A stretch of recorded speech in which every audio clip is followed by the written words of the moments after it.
Bom dia, né? Meu nome é Maria Eduarda e hoje a gente vai falar um pouquinho sobre obesidade, adiposidade e função hepática e também as respostas do exercício físico sobre esses fatores. Então, para começar, a gente tem que entender o que é a obesidade, né? O que ela causa, como que ela se desenvolve, né? Então, a obesidade ela é uma doença multifatorial, que ela é caracterizada pelo aumento de gordura corporal, né, no todo, mas principalmente na região da circunferência. Seja essa gordura tanto visceral quanto subcutânea, né, e ela está relacionada também com o desenvolvimento de algumas outras doenças, como a diabetes, a aterosclerose, a hipertensão, doenças neurodegenerativas, doenças do trato gastrointestinal e doenças do trato geniturinário também. E para a gente começar a entender como que desenvolve a obesidade, a gente tem que entender que tem dois tipos de fatores, dois tipos de obesidade, vamos colocar assim. Nós temos os fatores ambientais, que são aqueles devidos ao nosso estilo de vida, nossa alimentação, nosso estilo de vida, e os fatores genéticos, que é aquele que é por hereditariedade. Dentro dos fatores ambientais, nós temos vários, mas aqui os principais são esses, né? O distúrbio do sono, ou seja, pessoas que têm problema de sono, que não dormem, não têm umas horas de sono eficiente, acordam no meio da noite, isso provoca uma interrupção nos ritmos biológicos, né? Nossos relógios biológicos. E a interrupção nesses relógios biológicos leva a alterações de secreção, produção e secreção hormonal, como também algumas disfunções de alguns órgãos, né? Isso vai levar a algumas disfunções em alguns órgãos. E outros dois aqui que são muito correlacionados e os principais estudados para quem faz educação física ou para quem é nutricionista, né? Que é a inatividade física e o alto consumo de dietas ocidentais. Essas dietas ocidentais é basicamente aquela dieta que é rica em carboidratos, ricas em gorduras, né, em açúcares. E a inatividade é aquela pessoa que não faz os níveis de atividade física básicos, né, que é 150 minutos por semana. Lembrando que é atividade física, não um treinamento, tá? E outros dois fatores que estão sendo bastante relacionados, né, mas são assim, mais recentes, que é o tempo de tela, que nada mais é o tempo que você passa olhando para uma tela, seja ela de televisão, de computador, de celular, e ela está muito relacionada com a inatividade física, né, porque quanto maior o seu tempo em tela, menor é a sua nível de atividade física, e também está relacionado com distúrbios do sono, porque aquela luz azul da tela, ela vai atrapalhar na secreção de melatonina lá no cérebro. Então, essa luz, ela atrapalha e leva ao distúrbio do sono também, quando o nível de tempo de tela aqui é muito alto. E também temos esse outro fator, que é altos níveis de estresse, né? Isso aqui está correlacionado principalmente com pessoas que vivem em países desenvolvidos, com alta tecnologia. E por que isso interfere? Porque quando você está em estresse, quando eu falo estresse aqui, eu não estou falando do estresse oxidativo, eu estou falando do estresse mesmo do dia a dia.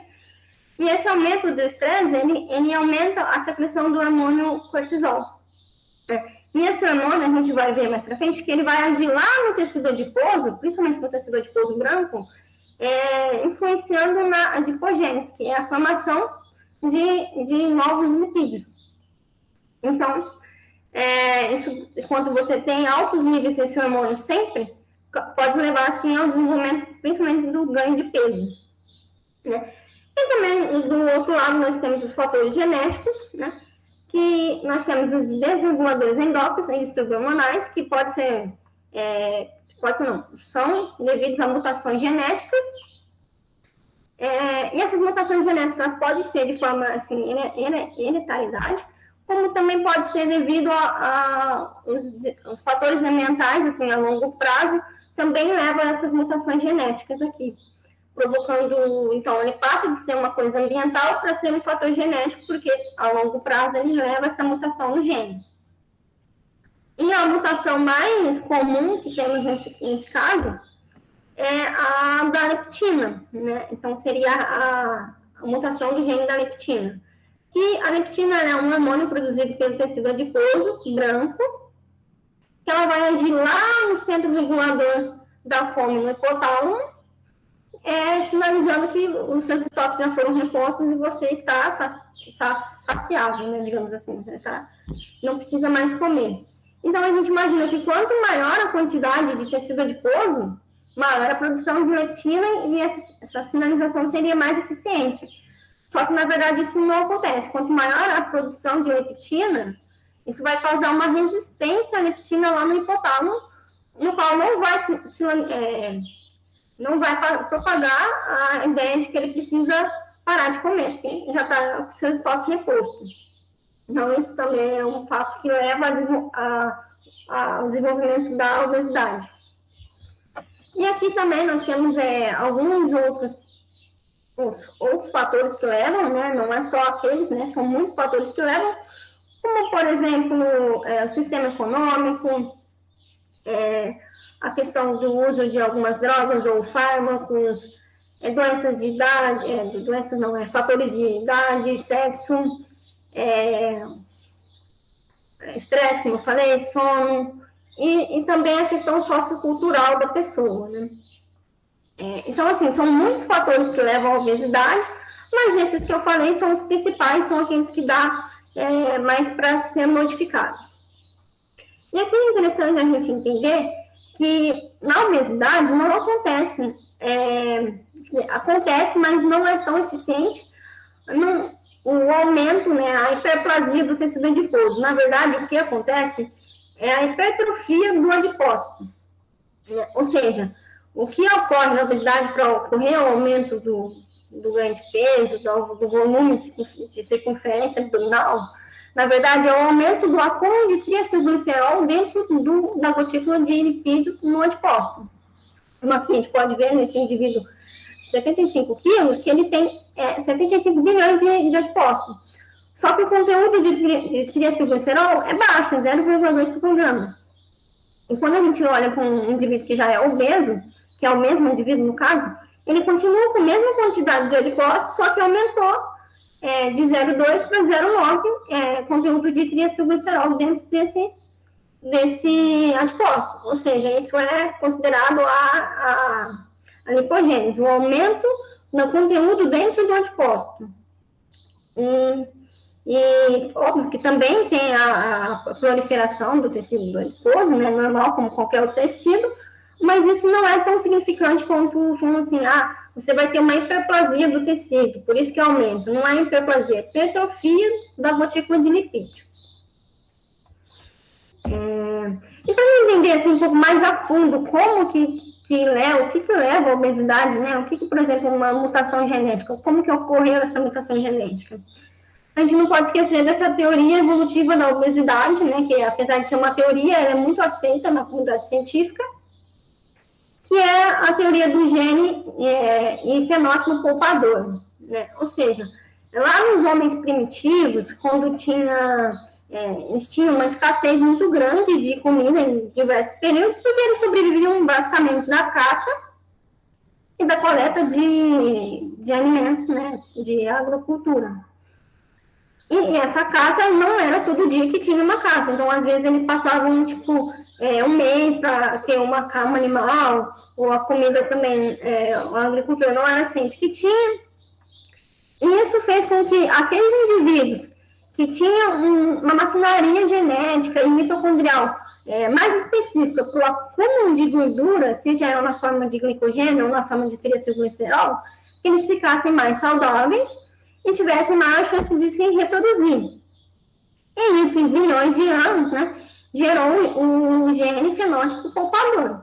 Ou seja, aquele indivíduo que tem a maquinaria para que é mais eficiente em armazenar glicogênio e triacilglicerol, ele tem maior chance de sobreviver e de se reproduzir e gerar novos herdeiros, né, digamos assim. Só que nessa época, como eu falei, tinha escassez de comida, então não era sempre que eles comiam. E também, para eles poderem ter essa caça, eles ficavam dias caçando, sempre em alta atividade física, né? Mesmo que naquela época eles já não pensavam nisso, né, obviamente. Só que nos dias de hoje, nos dias atuais, principalmente depois da Revolução Industrial, a disponibilidade de alimentos foi muito grande, né? A gente consegue ter alimentos de uma forma muito rápida e muito grande, né?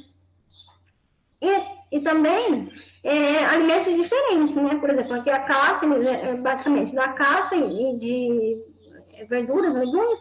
Aqui a gente já tem a presença de alimentos ricos em gorduras e açúcares, né? Carboidratos, que tem alto teor de provocar essa metabolização e acúmulo. E também considerando os níveis baixos de atividade física, né? Então, assim, a gente tem já esse gene na nossa evolução, né? Tem o gene do fenótipo poupador, só que a gente tem essa disponibilidade de gordura muito alta e atividade física baixa. Isso pode levar ao desenvolvimento da obesidade, né? Óbvio que não é todas as pessoas que desenvolvem obesidade, né? Tem gente que é sedentário e come uma dieta não tão saudável e não fica obeso, né? Mas a probabilidade de ele desenvolver não só a obesidade, como qualquer outra doença metabólica é alta, devido a essa fenótipo poupador ou econômico também. E aqui eu tinha falado lá no outro slide de alguns genes que são mutados na obesidade, né? Então, esse fenótipo poupador, ele é característico também de alguma mutação genética, né? Mesmo quando é influenciado pelo estilo de vida ou genético mesmo. Então, assim, eu fui procurar quais são os genes que são mutados na obesidade e eu descobri que são muitos genes.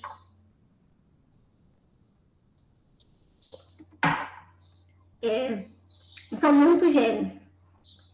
Mas aí eu trouxe aqui alguns que são os principais, que são os mais encontrados, né?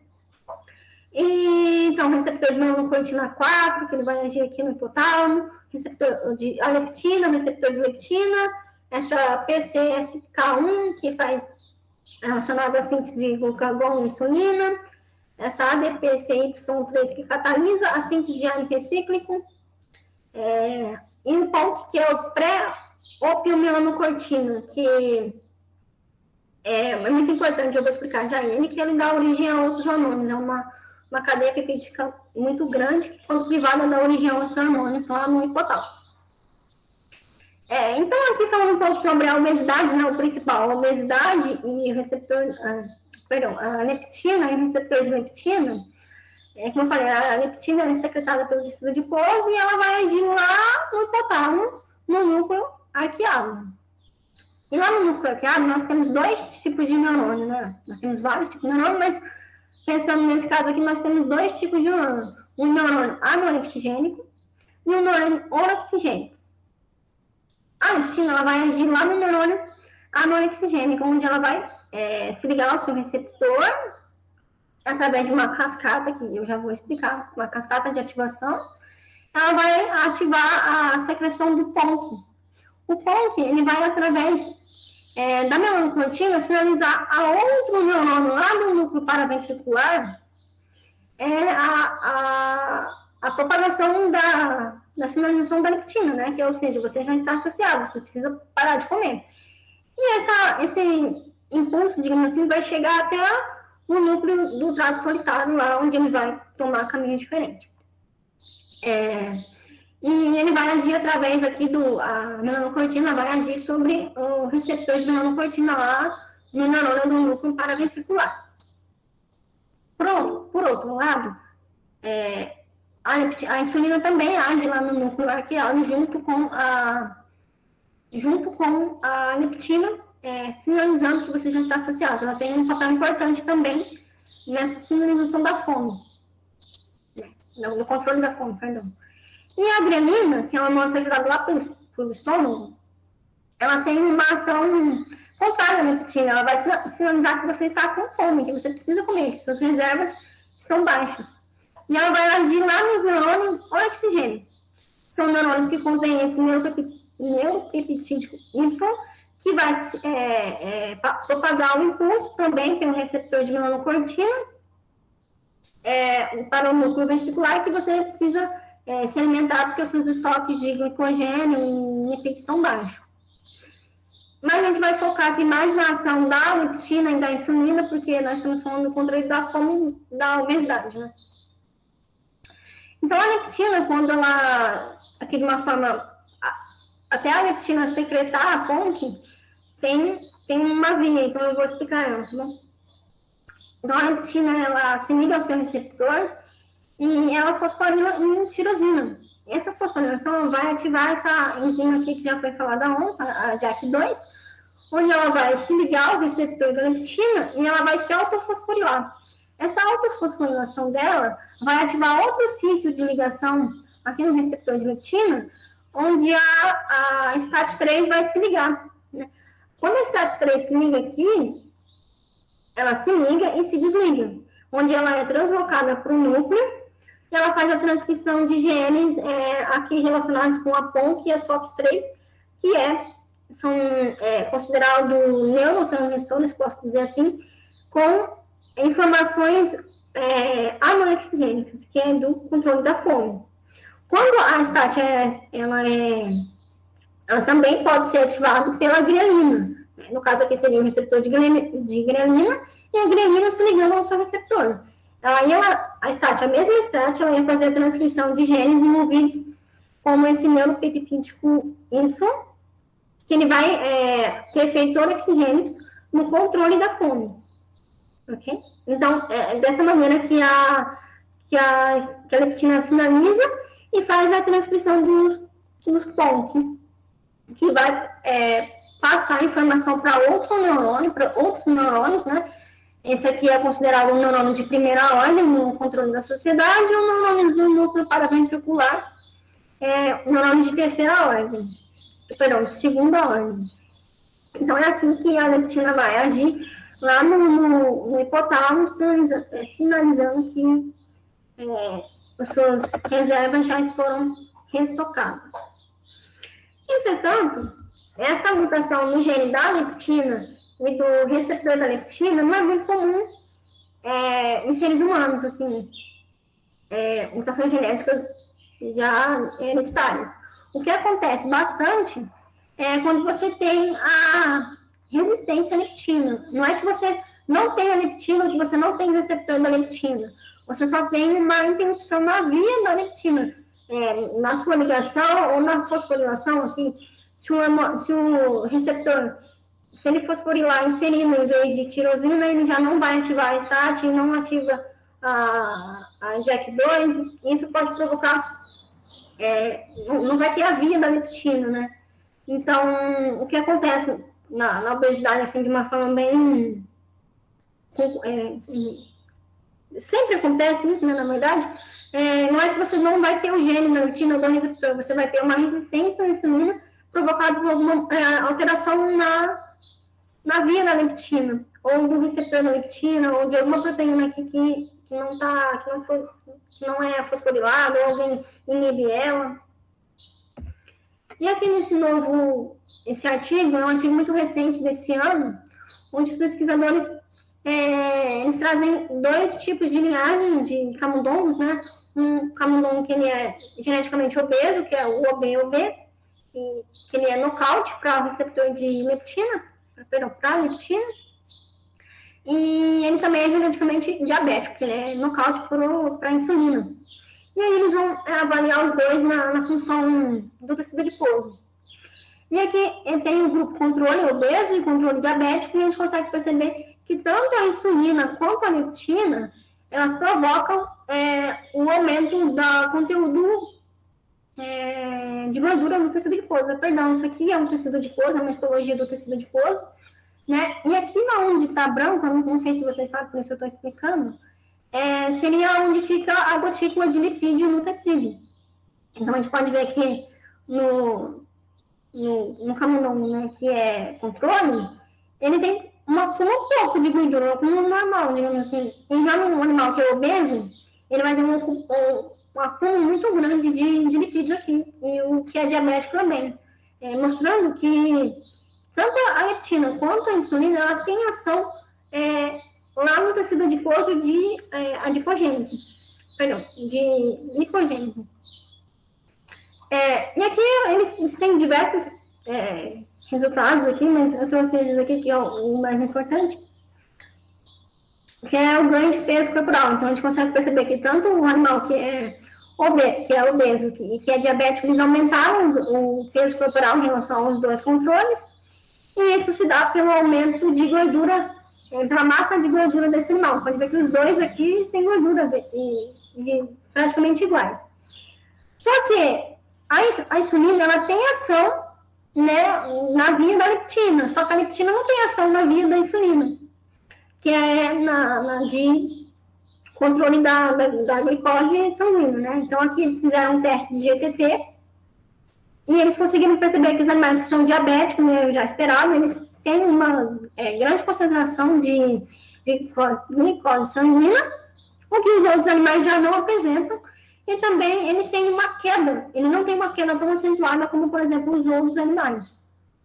Até mesmo um animal que é nocaute para leptina. Então, mostrando que a insulina tem ação na adipogênese, mas a leptina não tem ação na via da diabetes, por exemplo, do controle da glicose sanguínea. E, né, como eu falei, a obesidade, ela tem altos níveis, né, enfim, mundial, né? Isso devido à mutação genética, devido ao estilo de vida, devido a essas desregulações hormonais, né? E esse estudo aqui, que é de 2019, ele traz esse gráfico, que é muito interessante, que eu achei, pelo menos, que ele vai mostrar aqui os níveis de obesidade, né, a porcentagem de obesidade em relação à população do país, de cada país, no ano de 1975. E aqui nesse outro gráfico ele mostra já no ano de 2014. Então aqui vamos focar aqui em 3 países, os Estados Unidos, o Brasil e o Japão. Então a gente pode ver que tanto o Japão quanto o Japão aqui e os Estados Unidos, tanto esses dois países, que são países super industrializados, com alta tecnologia, que são países desenvolvidos, eles têm inverso, né? Eles têm uma relação com a obesidade inversa. E o Brasil, ele fica aqui no medial, porque ele é um país subdesenvolvido, ele não tem tanta tecnologia como os Estados Unidos e o Japão, mas ainda assim ele tem. E a gente consegue perceber isso, que todos os países, né, eles praticamente dobraram a porcentagem de população com obesidade, e o Japão não. Por que isso ocorre aqui? Os Estados Unidos é o maior país com prevalência de obesidade, e o Japão aqui o menor país com prevalência de obesidade. Isso se dá não sim pela tecnologia, pelo nível de estresse, né, do estilo do sono, que possivelmente essa população também tem, mas principalmente pelo tipo de alimentação que eles fazem, né? Aqui os americanos, que eles estão, e o brasileiro também, eles estão bem, eles se alimentam muito, né, de fast food, de alimentos ricos em gorduras, carboidratos, enlatados, né? E já os japoneses não, eles têm aquela alimentação saudável deles, né, com peixes marinhos, fresco e legumes, isso impacta de uma forma assim, impressionante na obesidade, né? Visto que aqui os Estados Unidos têm quase que 10 vezes mais em consideração com o Japão. E o Brasil, ele fica aqui na linha medial, né? Ou seja, ele teve uma crescente em relação ao ano de 75, devido também ao aumento da tecnologia do país, aumento de fatores assim, de renda da população, então a população começou a consumir mais, principalmente alimentos não tão saudáveis em relação ao ano de 75. E também pelos níveis de atividade física que caiu bastante se a gente fosse comparar em relação ao nível do ano de 75. E um fator interessante é que possivelmente esses dados já mudaram, porque é do ano de 2014. Então, no ano de 2021, pós-pandemia, podemos dizer assim, esses níveis devem estar muito aumentados praticamente para todos os países. E a pandemia do Covid levou um nível de atividade física muito baixo, visto que todo mundo tinha que ficar dentro de casa. Então, a gente consegue perceber como que a alimentação impacta, né, de uma forma assim, muito eficiente na progressão da obesidade, mesmo quando a gente tem todos os outros fatores emocionalmente ativados, digamos assim, ativados. Né? E nesse estudo aqui, eu vou trazer 2 estudos que vai mostrar o que a obesidade pode trazer de malefícios. Né? Então, nesse estudo aqui, a gente vai avaliar o desenvolvimento da esteatose hepática pela obesidade. Então, o tecido adiposo, ele aumenta, né, com a obesidade, e aumenta também a infiltração de células imunes e citocinas pró-inflamatórias. Isso vai levar à resistência insulínica e aumento da lipólise. Essa lipólise, que vai ficar como ácidos graxos livres sanguíneos, vai ficar no sanguíneo.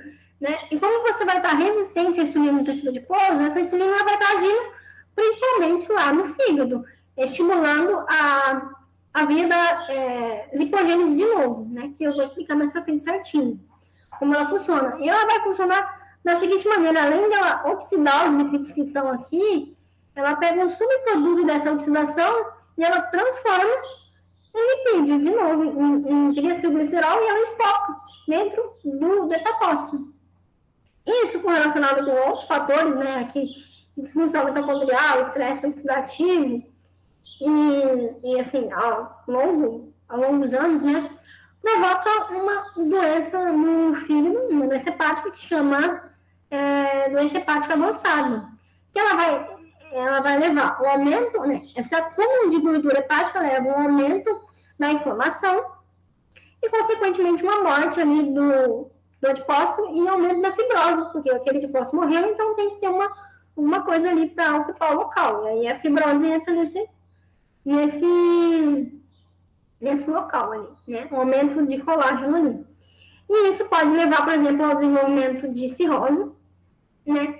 Que aí o fígado ele já está todo comprometido e possivelmente aqui, né, ele já não tem mais nenhuma função hepática funcionando. Então, a gente consegue perceber que como a obesidade, né, assim, isso aqui é a longo prazo, né? Não é uma semana, um ano, muitos anos de obesidade que levam a uma cirrose devido ao acúmulo hepático de gordura. Né? Como a obesidade impacta na saúde hepática e entre outras coisas também. Né? E, por exemplo, esse estudo aqui já vai trazer uma forma mais geral de como a obesidade impacta em diversos fatores, né? Como aqui, por exemplo, a obesidade ela pode alterar a microbiota intestinal. Isso levando a um aumento da inflamação ali local, e também ela vai gerar algumas, como eu posso dizer, algumas alterações de metabolização desses alimentos. Quando você come, ele é metabolizado ali e ele é absorvido. Quando você tem uma alteração na microbiota, isso leva a uma absorção não tão eficiente assim.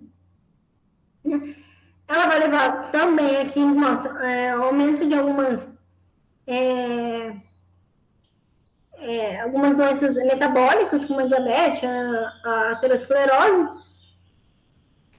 Vai aumentar aqui algumas angiogêneses, né? Então, o tecido adiposo, ele aumenta e ele precisa de ser suprido, né? De alguma forma ali, então vai aumentar a angiogênese local. Isso pode levar a uma resistência insulínica pode levar a diabetes devido à resistência insulínica e à biodisponibilidade do GF1, que também eu vou explicar como funciona. Aqui, ele mostra alterações de alguns estrógenos e de alguns hormônios esteroides, como, por exemplo, aqui eles mostram o estrógeno, mas poderia ser também a testosterona, poderia ser progesterona e outros hormônios que vai agir tanto aqui na mulher, né, nos ovários, no endométrio da mulher, como também no homem, como na próstata, na bexiga. Aqui também ele vai aumentar, né, a produção de citocinas pró-inflamatórias pelo tecido adiposo e também pelas células e no processo imune, né, os macrófagos, os neutrófagos também vão aumentar essa produção de inflamação, né, de citocinas pró-inflamatórias, que vai ter ação em todas essas doenças aqui. E eles também reduzem a adiponectina. A adiponectina ela é produzida pelo tecido adiposo também, né? E quando o tecido adiposo ele aumenta, ele deixa de produzir adiponectina, e a adiponectina é muito importante, principalmente no controle da glicose, da insulina lá no tecido adiposo. Então, a baixa de adiponectina leva uma resistência à insulina lá no tecido adiposo, provocando assim um aumento dele próprio. Então, a gente consegue perceber que a obesidade ela é um ciclo, né? Uma coisa vai levando a outra, e aí a pessoa não consegue sair desse ciclo, então ela tem que começar quebrando esse ciclo em pontos, que é o que o exercício faz. Por exemplo, aqui nesse estudo, eles compararam o treinamento o HIIT, né, o treinamento intervalado de alta intensidade, com um treinamento contínuo moderado, né, em mulheres jovens com adiposidade visceral.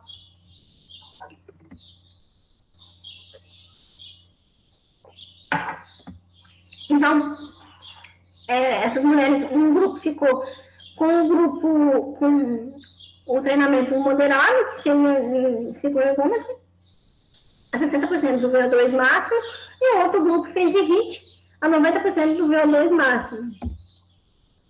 Então, quando a gente vai comparar aqui o peso corporal dessas mulheres, a gente consegue perceber que ambos os treinamentos, né, tanto o moderado quanto o HIIT, conseguiram reduzir praticamente a mesma quantidade de peso corporal. E aqui tem o grupo controle também, mas o grupo controle não teve alteração. E quando a gente compara também aqui a redução de gordura corporal, a gente consegue perceber que ambos os grupos conseguiram reduzir também de uma forma bem igual aqui, né? Um 2,4 e o outro 2,5, não teve nenhuma significância estatística. Mas aí quando a gente vai avaliar aqui a gordura abdominal, seja ela visceral ou subcutânea, a gente consegue perceber que o HIIT, ele teve uma redução um pouco maior em relação ao grupo moderado. E isso devido, eles falam, né, isso devido ao aumento a alta intensidade do exercício levou ao aumento da taxa metabólica basal. Então, por isso que as pessoas, as mulheres, né, no caso aqui, tiveram essa perda de gordura na região abdominal maior em relação às mulheres do grupo controle. E um fato super interessante, que eles conseguiram equalizar o valor de trabalho, né? Porque aí eles conseguiram avaliar de fato a interferência da intensidade de exercício. Então, a gente pode ver aqui que os dois tipos de treinamento tiveram valores de trabalho igual. A única coisa que vai mudar é o tempo de exercício. Obviamente, o controle teve que ter um tempo maior de trabalho em relação ao HIIT para conseguir ter o mesmo valor de trabalho, né? Então, a gente conseguiu ver que com os valores assim, equalizados, e o tempo equalizado também não é equalizado, mas adaptado para isso, o grupo HIIT foi melhor em relação ao grupo MIT. Isso devido à intensidade do treinamento e aumento da taxa basal. E também, quando a gente vai perceber aqui o esforço, obviamente, essas pessoas que fizeram HIIT tiveram a escala de Boyle, né, maior em relação ao grupo aqui, o grupo moderado, perdão. E também a gente consegue perceber que eles tiveram um esforço cardíaco maior em relação ao outro grupo, obviamente pela intensidade. Visto que, então, o HIIT ele parece, né, nesse estudo, ser melhor do que o grupo controle, o grupo moderado, porque ele consegue ser em menor tempo, ter uma melhor perda de gordura na região abdominal e fazer, né, ter um esforço aqui do coração maior em relação ao grupo, que fez um exercício moderado, né? E isso em menor tempo. Então, ele parece ser um pouquinho melhor. Então, eu tinha falado do desenvolvimento da doença, né, gordurosa lá pela obesidade. E aí eu queria explicar um pouquinho mais como que isso funciona, como que a obesidade vai levar a esse acúmulo de lipídios, de triacilglicerol dentro do tecido hepático. Então, o fígado ele é responsável por todo o metabolismo no nosso corpo, né, no nosso organismo. E ele vai metabolizar tanto a glicose, né, quanto os ácidos graxos, os aminoácidos, lactato. E também ele metaboliza alimentos, medicamentos, tudo que a gente ingere, ele metaboliza. Então, isso vai ter um impacto direto nele, né? E para a gente entender um pouquinho, aqui eu coloquei quais são as células do fígado, porque elas vão ter uma função interessante daqui para frente, né? Então, nós temos os hepatócitos, as células estreladas, que é importante elas regulam, né, a deposição de colágeno no fígado. Eu coloquei aqui fígado lesado, porque quando há aumento do colágeno no fígado, que é um marcador de lesão hepática, as células de Kupffer, que são os macrófagos que são residentes no fígado, e também quando o fígado tem alguma disfunção hepática, a gente consegue perceber que ocorre um aumento nesses macrófagos. E aqui os colangiócitos, que revestem os ductos biliares, né? Então, quando a gente consegue perceber que tem bile espalhada pelo tecido hepático, isso também é um marcador de alteração hepática. E aqui falando um pouquinho sobre as doenças hepáticas, né? Como que ocorre, aqui nós temos a fibrose hepática, que ela nada mais é do que um aumento de colágeno dentro do tecido hepático, né, e pelas células estreladas, elas que produzem, que fazem esse depósito de fibrose aqui, de colágeno, e aumenta a fibrose, e isso vai levar ao aumento do tamanho do fígado e uma perda de função hepática, porque ele acaba tendo, digamos assim, o hepatócito não está preparado para lidar com aquela quantidade de colágeno ali. Então, isso pode levar a uma cirrose hepática, né? Assim, de uma forma bem direta, mas assim, não é tão simples. Tem muitos anos aqui de uma fibrose hepática até uma cirrose hepática. Aqui, no caso, esse fígado já tem perda total de função e praticamente a gente já vai ter que fazer um transplante, porque ele já não consegue fazer as suas funções de produção de bile, de metabolismo, de filtração do sangue, mas não consegue mais fazer as suas funções. Entretanto, aqui na fibrose hepática, ela é passível de regressão. Então, devido ao estilo de vida, ela consegue mudar, ou o uso de alguns fármacos também, ela consegue ser alterada para voltar a ser um fígado, digamos assim, quase que novo, né? Não novo, mas quase que novo. E como que ocorre essa fibrose hepática? A fibrose hepática ela pode ocorrer de uma forma genética, né? Assim, a mutação de alguns genes, como também pelo uso abusivo do álcool, né, que vai ter a sua primeira metabolização lá no fígado, isso pode levar a uma cirrose, então é chamada de cirrose hepática, devido ao álcool, alcoólica, e também pode ser devido ao uso prolongado de alguns fármacos, alguns remédios, né, que também levam a fibrose hepática medicamentosa. A fibrose alcoólica ela é passível de regressão. Já a fibrose medicamentosa, né, no caso ali, quando o paciente ele precisa daquele remédio, então não tem muito o que fazer, ele basicamente ele tem alguns outros remédios para tomar e tentar reduzir, mas possivelmente ele vai ser carreado por uma fibrose, uma cirrose hepática. E isso é apenas uma das doenças do fígado, né? E essa cirrose, ela pode também,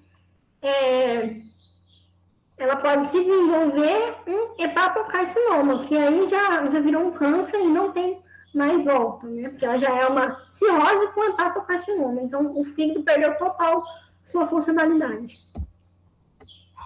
Nós temos aqui a mais comum, que é a doença hepática gordurosa não alcoólica, que não está relacionado com o uso do álcool, nem com nenhum fármaco, ela está relacionada com a obesidade e dieta hiperlipídica. Né? Aqui a gente consegue ver que a adiposidade, a resistência insulínica e a diabetes é um fator de risco para essa acumulação de gordura hepática.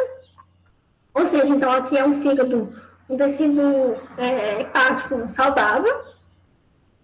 E a partir desses fatores de risco, resistência insulínica, uso de dieta e, consequentemente, também uma baixa nível de atividade física, leva ao acúmulo de gordura hepática pela via da lipogênese de novo, que eu vou explicar já já.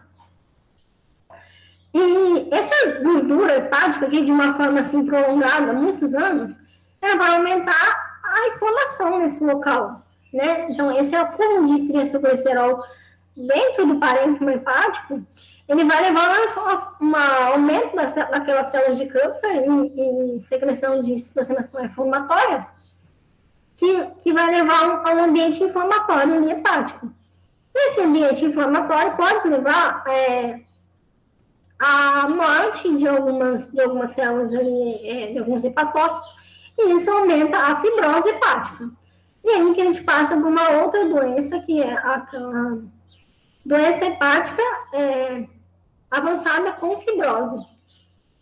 E essa doença hepática com fibrose, ela pode se progredir, né, para uma cirrose hepática ou para um hepatocarcinoma também. Né? Que aqui no caso da cirrose hepática ou do hepatocarcinoma foi a mesma coisa que eu falei do outro. Ela não tem mais reversão. Até aqui, a doença hepática gordurosa não alcoólica, ela tem uma reversão, né? Você consegue, de um fígado assim, voltar para que ele seja um fígado saudável, né? Devido ao estilo de vida e devido também à prática de exercícios físicos, você consegue voltar.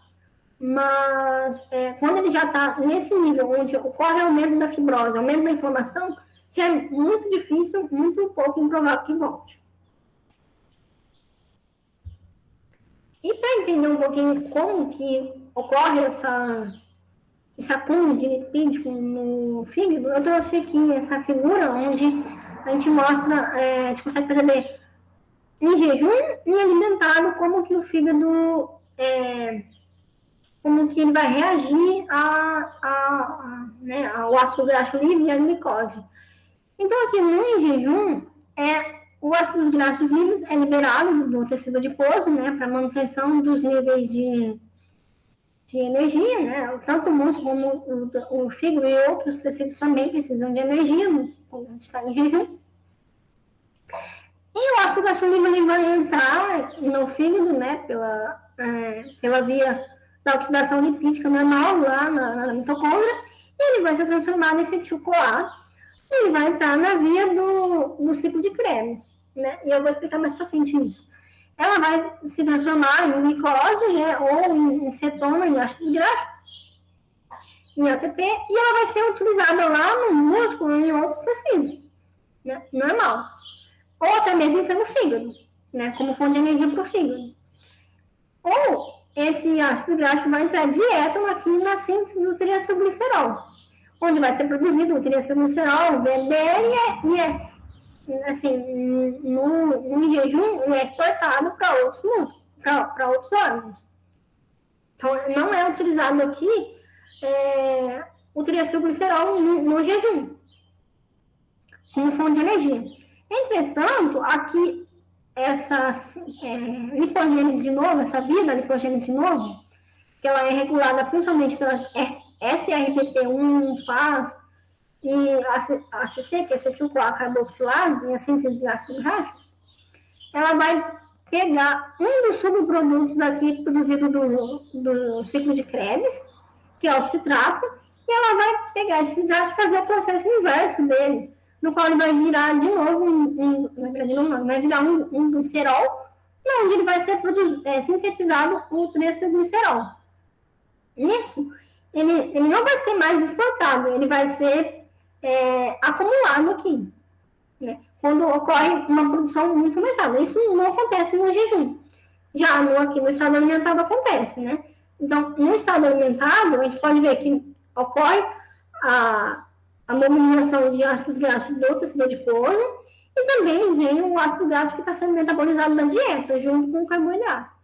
Então, o carboidrato ele entra também pela via da oxidação de glicose aeróbia, aqui pelo ciclo de Krebs, junto com o ácido graxo, pela mesma via, né?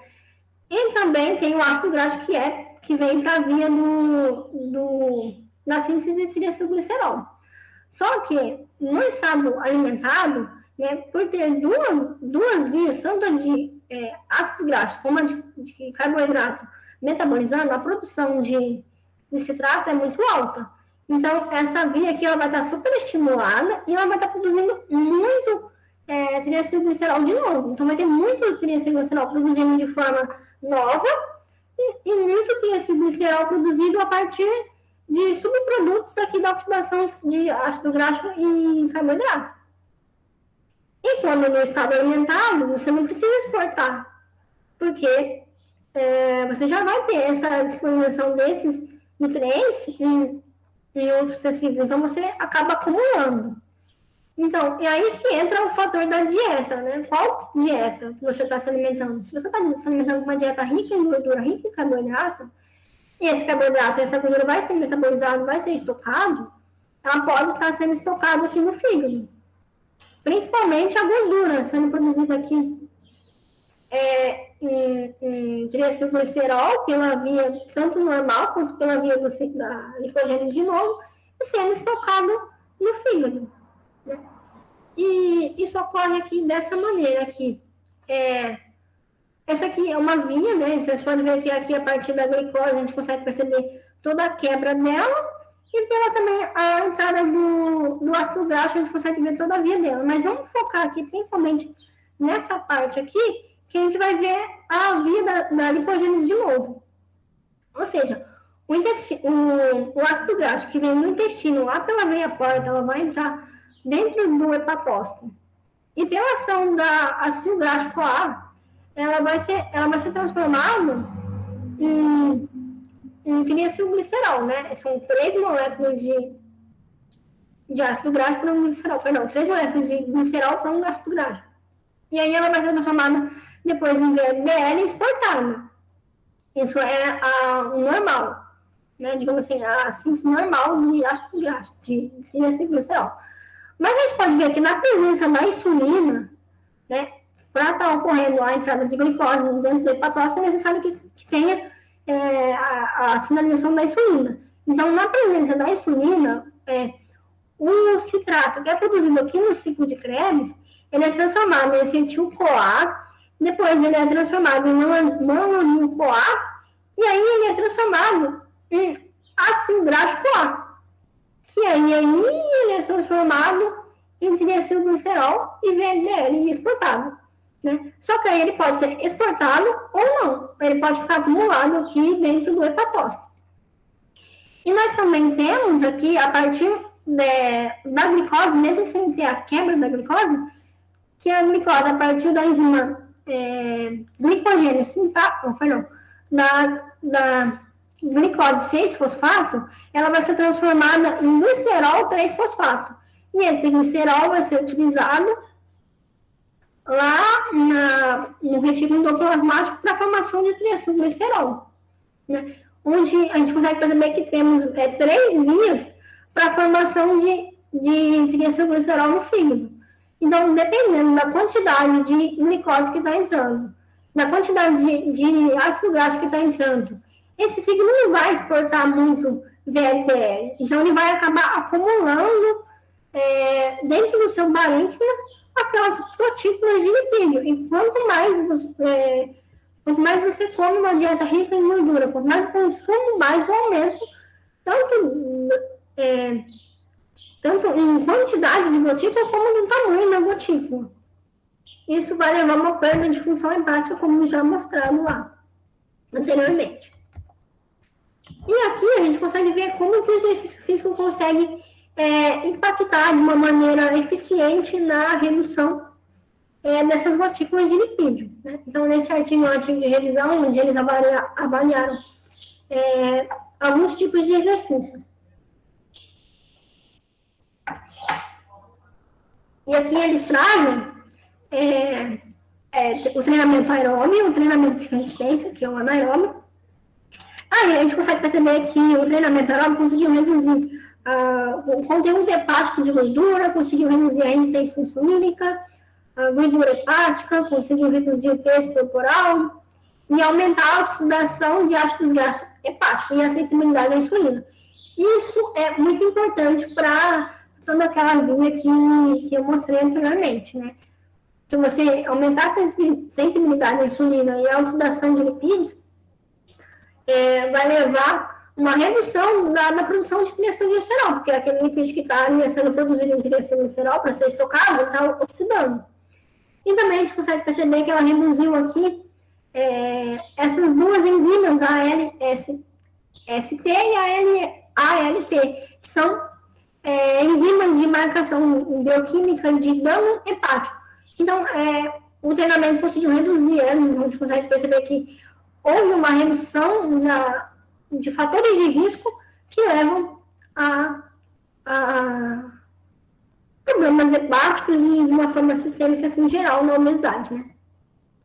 Entretanto, aqui o treinamento de força, ele também reduziu o conteúdo hepático de gordura, reduziu essas enzimas que eu falei que é de dano hepático e também reduziu o conteúdo hepático de gordura.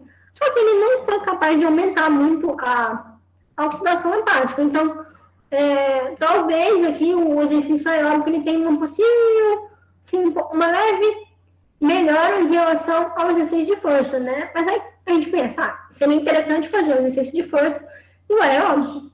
A gente viu que sim, que ele reduz o conteúdo hepático e reduz essas enzimas de dano hepático. E também aqui reduziu a grade de esteatose hepática, né? O grau de esteatose hepática, porque tem graus, né? Quanto maior o conteúdo de lipídio e maior o tamanho, maior é o grau dessa doença. Então, teoricamente, o exercício aeróbico ele tem uma leve superioridade em relação ao treinamento de força, muito possivelmente pelo uso de lipídio como fonte de energia principal no exercício aeróbico e principalmente pelo tempo. O exercício aeróbico de intensidade moderada ele tende a ser um pouco maior em relação ao treinamento de força, de volume de treinamento, né?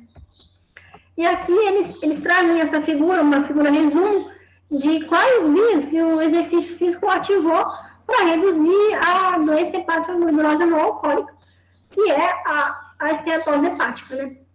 Então, o exercício ele aumentou a fosforilação do ACC, que é uma proteína, uma enzima relacionada ao metabolismo de lipídio, né? A oxidação de lipídio.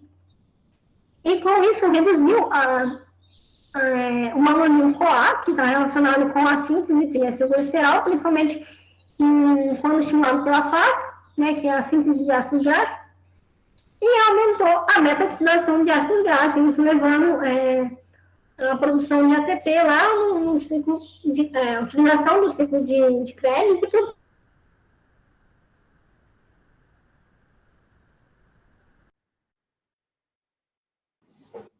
Acho que deu uma travadinha. Foi eu. Para mim também. Não, travou sim. Duda, você travou um pouquinho. Você estava falando ciclo de Krebs aí. Travou aonde? Você estava falando ciclo de Krebs. Tá, então vou começar aqui de novo.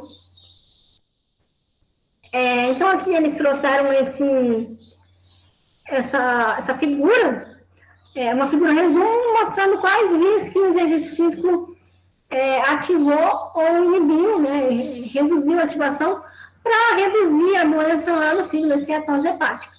Então, aqui, o exercício ativou a fosforilação de ACC e, consequentemente, reduziu a expressão do malamin-CoA, que está relacionado com a síntese de triacilglicerol, principalmente quando estimulado pela FAS, que é a síntese de ácido gráfico, no qual o exercício físico reduziu também. Aumentou também aqui a meta-oxidação de ácido gráfico e aumentou a expressão da acetil-CoA. A acetil-CoA ela é utilizada lá no ciclo de Krebs para a formação de ATP pela via da oxidação lipídica.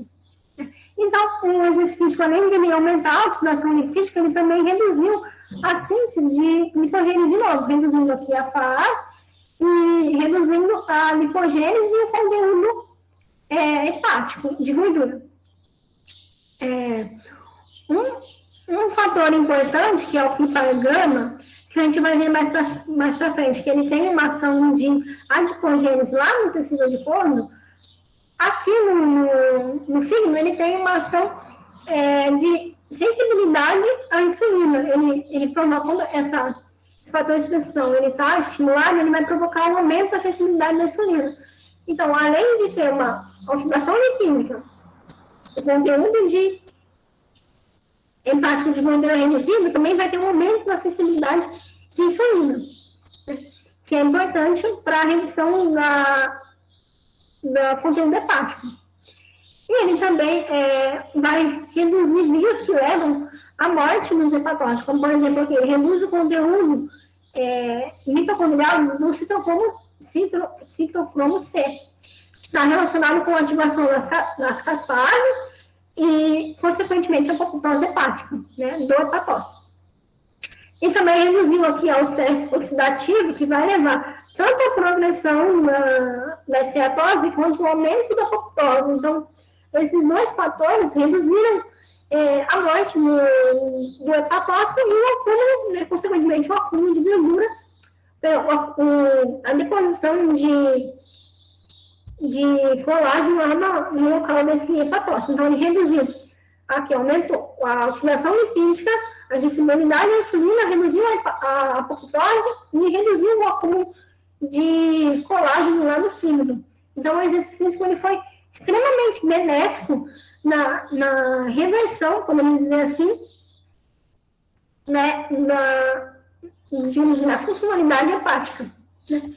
Isso provocado por essas vias, ACC, FAS e apoptose. Nós vamos conversar mais para frente um pouquinho. E para entender um pouquinho como funciona a captação de glicose hepática, né, ela funciona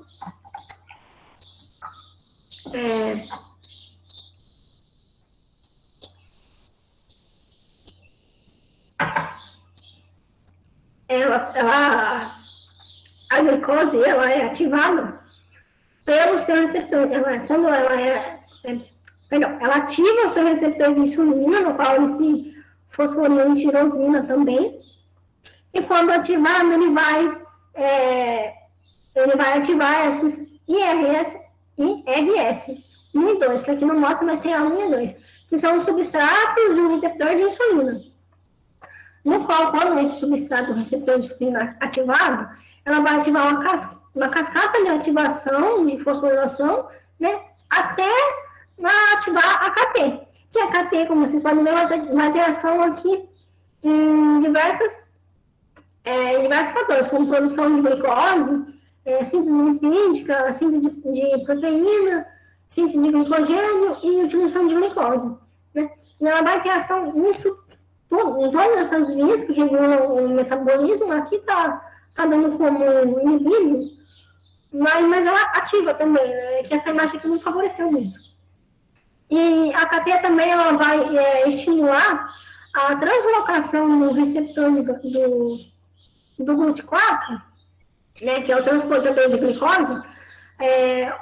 A GLUT, na verdade, ela tem algumas isoformas, né? Tem GLUT1, GLUT2, GLUT4, e aqui no tecido hepático é a GLUT2 que ativa, né? No caso, ela que vai ter essa ação. Então, a KT ativa a translocação do GLUT2 para a membrana para fazer a internacionalização a captação da glicose para dentro da via, para dentro do hepatócito. E lá dentro do hepatócito, a glicose ela pode ser tanto fosforilada pela glicose glicoquinase e, consequentemente, fosfofrutoquinase, né, e transformada em piruvato e acetil-CoA e levada para a mitocôndria, para o ciclo de Krebs, como ela pode ser a sofrer ação da glicogênio sintase e ser transformada em glicogênio. E aqui a gente vai ter a ação da insulina em diversos tecidos, e aqui principalmente no fígado, então vai ter a diminuição da glicose, a síntese proteica, aumento da glicogênio sintase, aumento da oxidação lipídica e redução da produção de glicose por outras vias, né? Produção de glicose por outras vias, já que você está utilizando a insulina. Só que, durante o exercício físico, não tem ação da insulina, porque a insulina não está sendo secretada durante o exercício físico, porque você não precisa, quer dizer, você precisa captar a glicose, mas você precisa oxidar ela, né? E o tecido hepático, o fígado, ele vai conseguir disponibilizar a glicose para a corrente sanguínea, que vai ser utilizada lá no músculo, que está em exercício, de 3 maneiras. 4 maneiras, na verdade. Primeiro, ela vai sofrer ação da glicogênio sintase, né, o glicogênio que está estocado aqui no tecido hepático. Ele vai sofrer ação da enzima glicogênio fosforilase, né, que ela vai fosforilar o glicogênio e vai soltar, digamos assim, ele vai quebrar a ligação e produzindo, né, assim, liberando a glicose desse glicogênio de uma maneira bem rápida. Então, a glicose, primeiramente, ela vai ser utilizada pelo estoque hepático de glicose, né? Então, essa glicose do glicogênio vai ser quebrada, vai virar glicose e vai ser rapidamente liberada na corrente sanguínea. Mas, ela também consegue captar, pela corrente sanguínea, os aminoácidos que estão vindo lá do intestino, da absorção, né? A alanina, a glutamina e outros aminoácidos que vão ser transformados em piruvato e depois ser transformados em glicose também liberados. Mas isso aqui é uma via um pouco mais demorada, digamos assim. E o músculo, ele também produz lactato durante o exercício. Então, esse lactato ele também é transportado lá no músculo para o fígado. Lá no fígado ele vai sofrer o processo inverso e vai virar glicose novamente e ser distribuída na corrente sanguínea para o músculo poder utilizar de novo. Isso aqui, obviamente, é um exercício de um volume grande, de mais de meia hora, porque a nossa maquinaria não consegue, de uma forma muito rápida, fazer tudo isso, então demora um tempo. Então, um exercício muito rápido acaba não utilizando essas vias.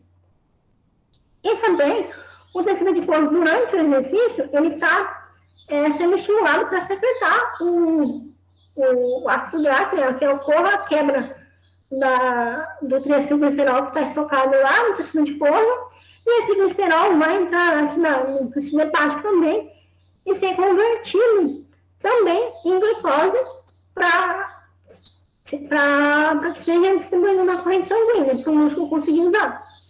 E também ocorre também, assim, de uma forma quando é muito necessário, a quebra do triacilglicerol hepático, que também tem, né, o tecido hepático saudável também tem um pequeno acúmulo de triacilglicerol, né, que não chega a virar aquelas gotículas de lipídio, mas ele também tem. Então, quando muito necessário, também ocorre a quebra do lipídio que é hepático e formação de glicerol para que seja convertido em glicose e liberado na corrente sanguínea. Então, a gente consegue perceber que no exercício de exaustão, né, ele tem uma quebra, perda hepática de energia, né, no caso aqui a glicose, muito grande, né, então há uma quebra aqui em relação ao sedentário, né, Isso aqui é um animal sedentário, quer um treino um pouco mais leve e um treino curto, né, e um treino mais intenso. Onde a gente consegue perceber que quebra praticamente a metade de todo o conteúdo hepático, glicogênio hepático, e disponibilizado na corrente sanguínea para que o músculo consiga utilizar.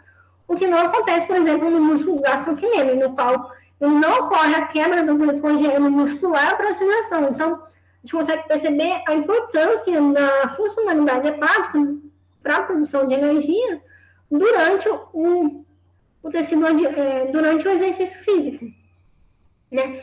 E aqui, a AMPK, a proteína quinase ativada por AMP, ela vai ter uma ação durante o exercício de sensibilizar a captação de glicose no músculo, né, sem a insulina, e lá no tecido adiposo e no fígado, de aumentar essa conversão de glicerol e piruvato, lactato, para glicogênio. Então, ela vai ter ação tanto na produção de glicose como na captação de glicose. Isso lá no tecido hepático e isso lá no músculo. Ok? Eu estou ficando rouca já.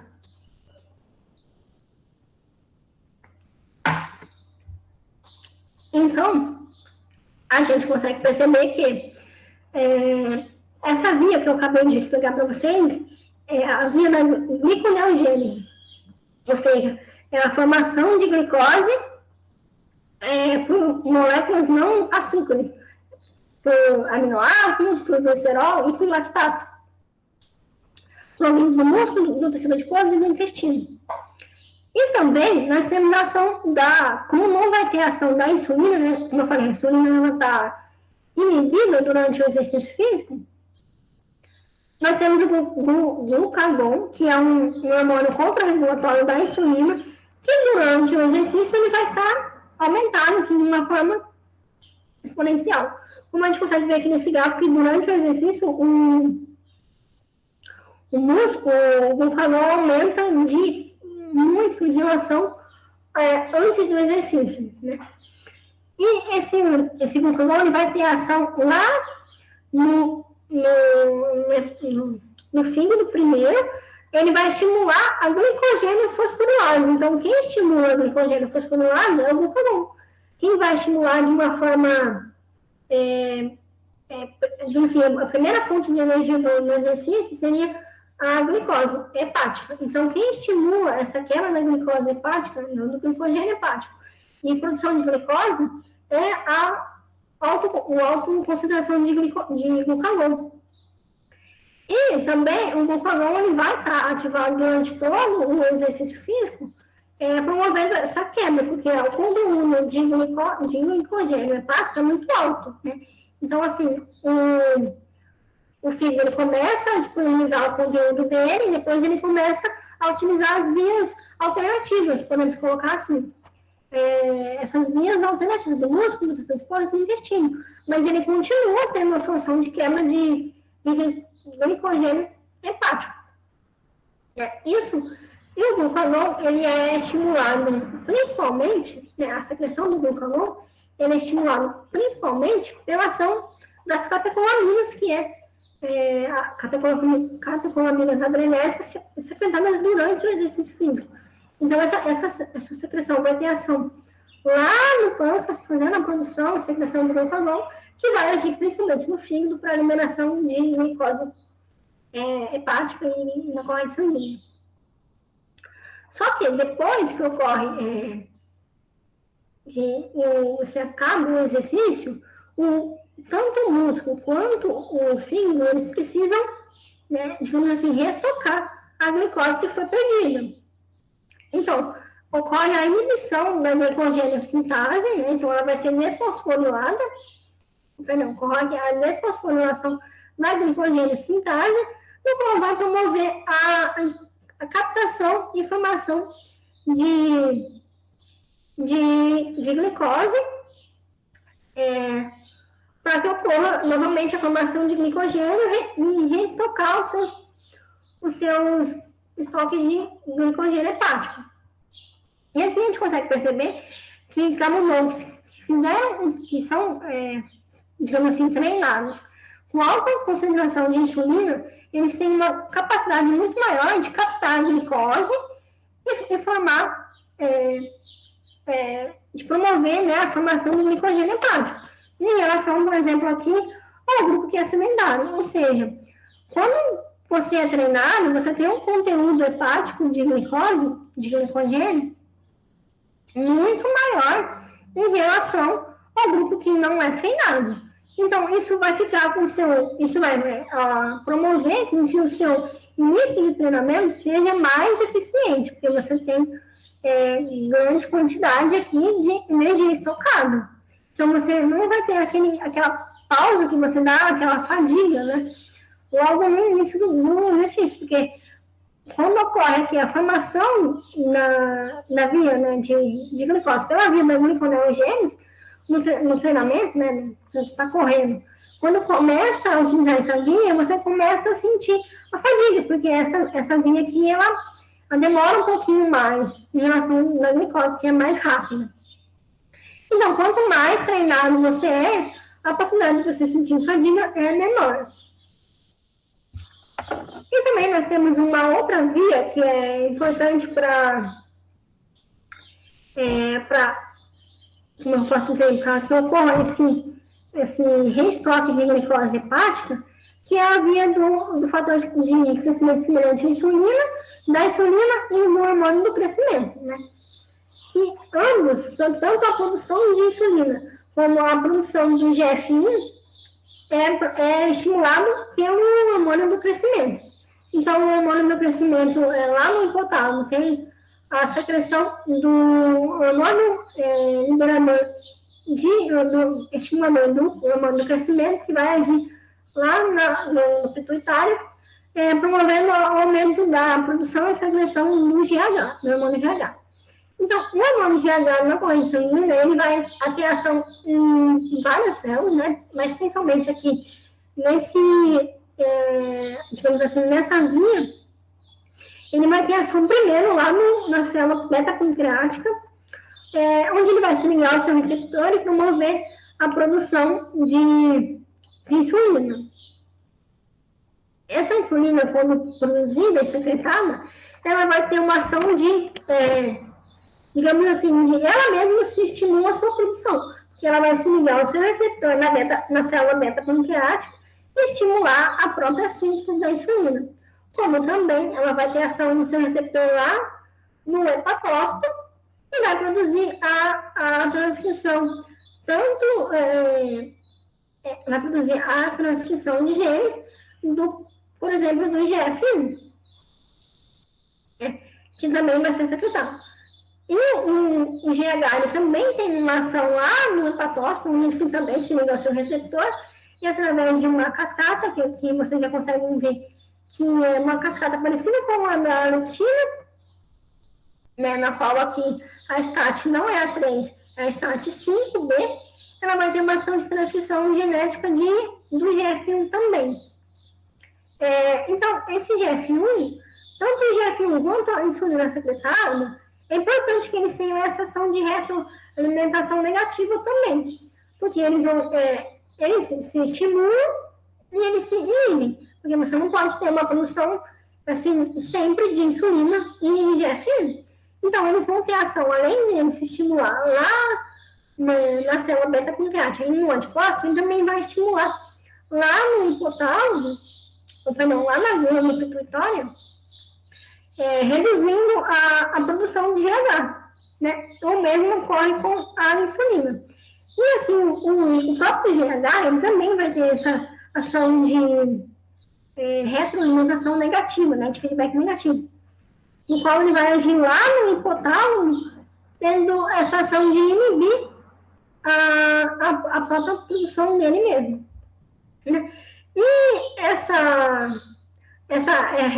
retroalimentação é interessante para que não ocorra, por exemplo, uma produção exacerbada de insulina, provocando a hiperinsulinemia, né? Porque a insulina ela é produzida por formas livres de glicose, então você não pode ter uma produção muito exacerbada, porque isso vai levar a uma hiperinsulinemia e resistência insulínica.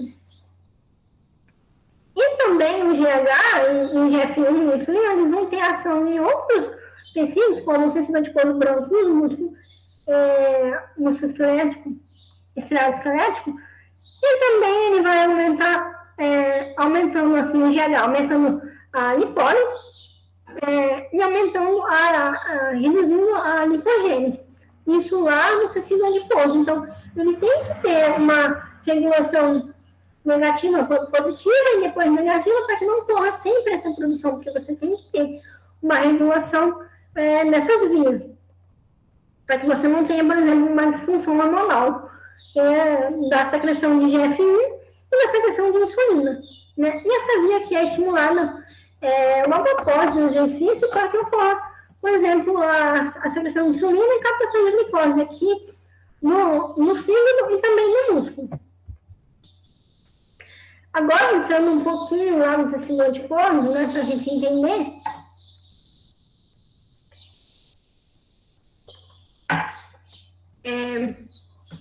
Existem basicamente 3 tipos de adipócito: o tecido adiposo branco, o tecido adiposo bege, que é uma alteração, que eu já vou explicar como funciona, e o tecido adiposo marrom.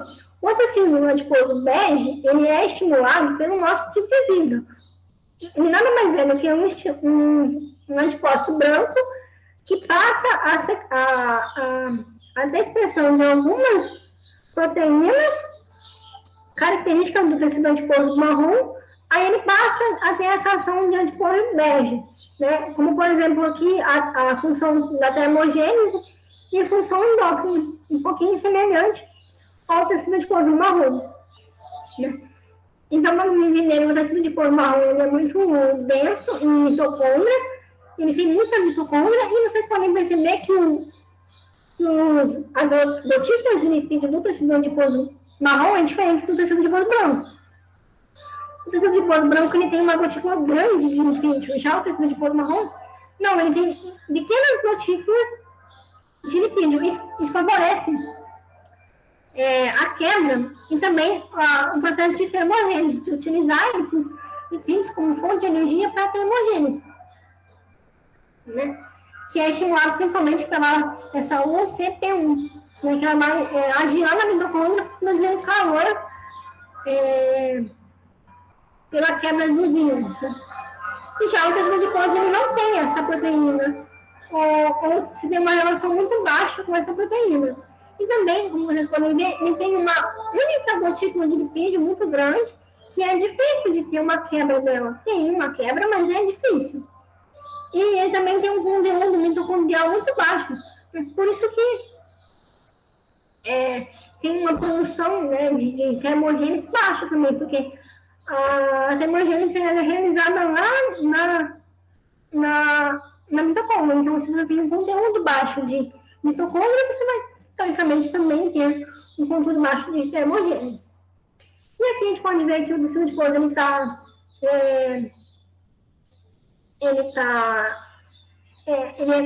digamos assim, ele está localizado em uma localização diferente no animal, né? Aqui no caso é um camundongo. Então a gente pode ver que o adiposo branco ele está mais localizado na parte aqui abdominal, né? Seja visceral, ou que aqui no caso é a reta peritoneal, né, que é no camundongo e a visceral, e a inguinal, a inguinal e a mesentérica também, que é considerado o tecido adiposo branco visceral. E a gente pode perceber também que o tecido adiposo ele também sofre ação da temperatura, né? Por exemplo, aqui a gente pega o tecido adiposo branco inguinal, em temperaturas muito baixas, que nem é tão baixa, né, 6 graus, ele vai aumentar essa produção de calor, ou seja, ele vai aumentar a termogênese mesmo no tecido adiposo branco, para a produção de calor, para conseguir manter a temperatura corporal adequada. Então, a gente pode perceber que a temperatura no ambiente que você vive também pode estimular essa quebra, também pode estimular a lipogênese, a lipólise, no tecido adiposo, principalmente aqui no tecido adiposo marrom, quando estimulado no frio, praticamente não tem gotícula de lipídio mais aqui estocado, né? E o mesmo acontece com outros tecidos adiposos também. E como funciona, por exemplo, a adipogênese, o processo de formação de novos antipostos? Então, essa aqui, basicamente, no começo, assim, digamos assim, pré-natal, né, eu posso falar assim, que ela vai sofrer ação, uma célula vai sofrer ação de diversos fatores de transcrição, né? Tem esse aqui, a CREB beta, a CREB delta e principalmente do PPAR gama, né? Não sei se vocês lembram do PPAR gama lá no tecido hepático, ele tem ação de sensibilização da insulina. Aqui no tecido adiposo, ele vai ter ação de adipogênese, ou seja, ele vai ter ação de formação de adipócito, de uma pré-adipócito para um adipócito maduro. Então, quando tanto o PPAR gama quanto a CREB alfa é ativado, eles vão se ligar aos seus coativadores e receptores, né? Que no caso seria o ácido retinóico, o RXR, eles vão se translocar para o núcleo e fazer a transcrição, por exemplo, de genes específicos que contêm um adipócito. E também para genes que promovem a lipogênese, né? Ou seja, a formação da gotícula de lipídio dentro do adipócito. Isso que é chamada de diferenciação celular, de um pré-adipócito com um adipócito imaturo e um adipócito maturo quando ele já está tendo as suas funções metabólicas e hormonais e endócrinas ali normais. E como funciona, por exemplo, essa lipogênese no tecido adiposo?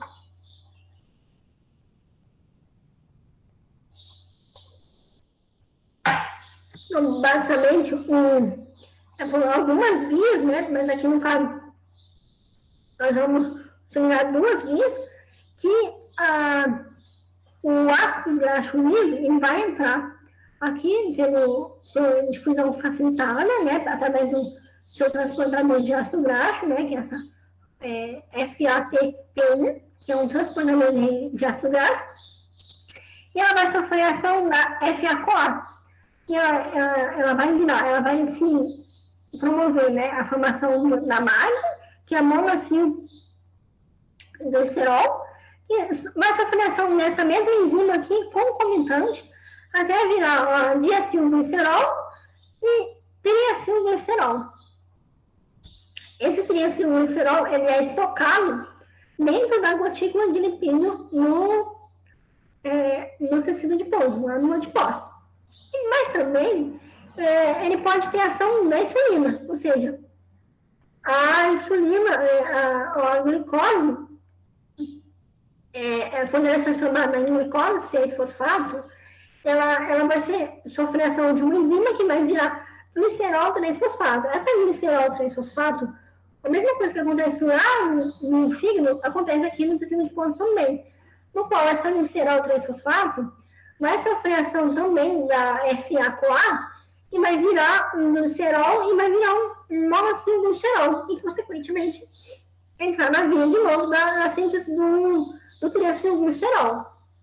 E também essa glicose ela vai estimular alguns fatores de crescimento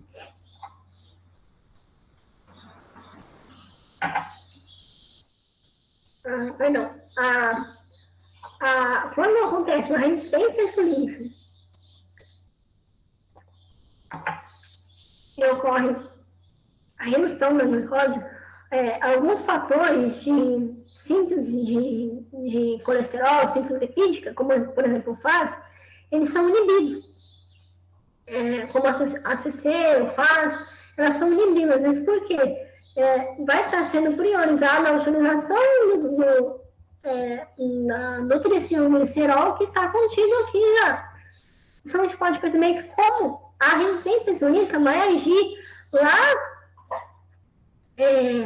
no tecido adiposo, promovendo o aumento no tecido adiposo e todo o seu, a sua, como eu vou explicar, toda a sua disfunção metabólica no tecido adiposo, promovendo assim a redução de FAS, a redução da ACC, e, consequentemente, a redução aqui na acetil-CoA, se trata todos esses fatores. Isso provocado pela resistência insulínica. E, de uma forma, assim, sem nenhuma alteração metabólica, digamos assim, sem resistência insulínica, como que funcionaria, por exemplo, a quebra a mobilização dos ácidos graxos, né, contidos em triacilglicerol, aqui no tecido adiposo para liberação da corrente sanguínea, por exemplo, quando a gente precisa no tecido durante o exercício físico. Então, como eu falei, no tecido adiposo, no exercício físico, vai ter estimulação de algumas catecolaminas adrenérgicas, que elas vão estimular que o receptor beta-adrenérgico, lá no adipócito, né, o beta-3 adrenérgico, no qual ele vai produzir essa via, né, da redução da ATP e síntese do AMP cíclico, né, que o AMP cíclico, como já foi falado antes, quando ativado, ele vai ativar essa proteína quinase A, APK, que ela vai ter ação em diversos fatores. O primeiro fator que ela vai ter ação é lá nessa proteína aqui, nessa enzima que é a lipase de triacilglicerol no tecido adiposo, do adipócito, que é a TGL. A TGL ela vai promover a quebra no glicogênio, a quebra no triacilglicerol em diacilglicerol, né? E ele vai virar um diacilglicerol. Ela também vai estimular a quebra do diacilglicerol em monacilglicerol. E monacilglicerol depois também vai ser estimulado em glicerol e liberado como ácido graxo. E também ela vai estimular aqui a redução da proteína mTOR-C1, que essa mTOR-C1, quando ativada, principalmente quando ativada pela AKT, ela vai estimular a SRBP1-C, que é uma proteína, é um fator de transcrição importante para a lipogênese, ou seja, ela vai promover a lipogênese. Então, se a gente precisa que o tecido adiposo secrete, promova a lipólise para que a gente precise de fonte de energia, ele não pode estar acumulando. Então, a gente tem que inibir essa via. Entretanto, quando a via da insulina está ativada, a AKT, ela vai inibir a PKA, porque a AKT, a via da insulina, né, ela tem essa ação de aumentar a lipogênese. Então, quando a gente tem estimulação da insulina, a gente inibe a lipólise e aumenta a lipogênese. Entrando na resistência insulínica, isso não acontece. Então, você deixa de ter, você aumenta o seu conteúdo, sua lipogênese, ela reduz a resistência insulínica e aumenta a lipólise no tecido adiposo, porque os outros tecidos precisam de uma fonte de energia. E como os tecidos estão resistentes à insulina, você precisa ter alguma outra fonte de energia. E no caso aqui seria o lipídio provindo do tecido adiposo. Então, isso aqui é estimulado principalmente pela ativação do receptor beta-adrenérgico e inibição da via da insulina. E aqui a gente tem algumas vias que também vão estimular essa quebra dessa potencialização da lipogênese, né? Então, como eu falei, algumas catecolaminas, né? A epinefrina, que ela vai ser estimulada durante o exercício, por exemplo, ela vai ter ação lá no receptor adrenérgico beta-1, ou beta-2, ou beta-3, principalmente o beta-3, no qual ela vai estimular a adenilaciclase, a MP5, a formação de MP5 e a PKA, que é a via da lipólise que eu acabei de mostrar. Entretanto, o receptor beta-adrenérgico ele vai ativar essa via. Já o receptor alfa-adrenérgico, ele vai inibir essa via.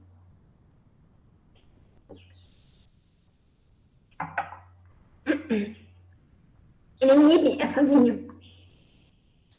E um outro fator, que é o glucagon, ele também vai ativar essa via, só que ele vai agir com um outro receptor, que é um receptor associado à proteína G, mas ele vai ativar também a adenilase ciclase, o AMP ciclo e a PKA. E também aqui nós podemos ver que o peptídeo natriurético, produzido lá pelo coração, né, pelos cardiomiocytos, ele também vai ter ação, só que aí numa via da guanilase ciclase, né, no GP cíclico e na PKG. Só que essa via aqui, ela é mais estimulada no tecido adiposo marrom, né, porque ela vai ter uma ação mais de termogênese, então ela é mais estimulada lá no tecido adiposo marrom ou no tecido adiposo bege. Mas como nós estamos falando no tecido adiposo branco, nós vamos focar mais nessa via da beta-adrenérgico. E a insulina, ela vai ter uma ação de inibitória, ela vai inibir a PKB e a KT, ela inibe a formação do AMP cíclico. Então, ela vai reduzir a ativação da PKA e, consequentemente, a mobilização dos triacilgliceróis no tecido adiposo. E aqui a gente consegue perceber um pouquinho melhor como que funciona, né? Então, quando estimulado aqui pelo receptor beta-adrenérgico e tendo a formação do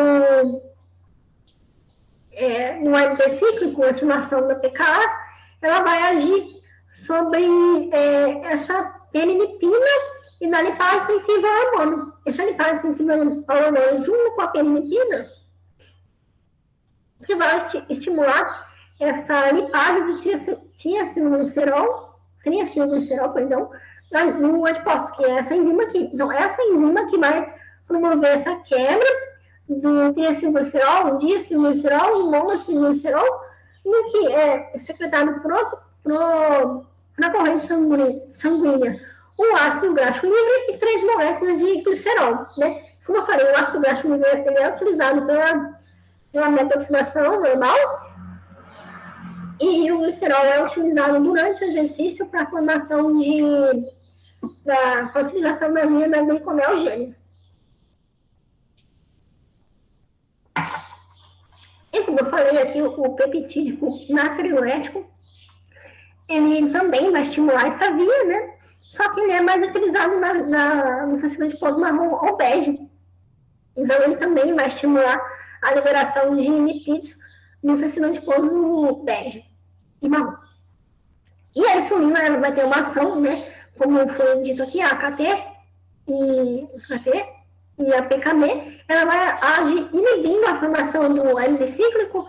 Não, se ela inibir o AMP cíclico, não vai ter estimulação da PKA, nem no lipase sensível ao hormônio, nem da perinipina, nem toda essa quebra aqui do triacilglicerol e ácido graxo glicerol. Então, vendo como que a insulina vai inibir essa liberação de lipídios quando ela é estimulada no tecido adiposo. E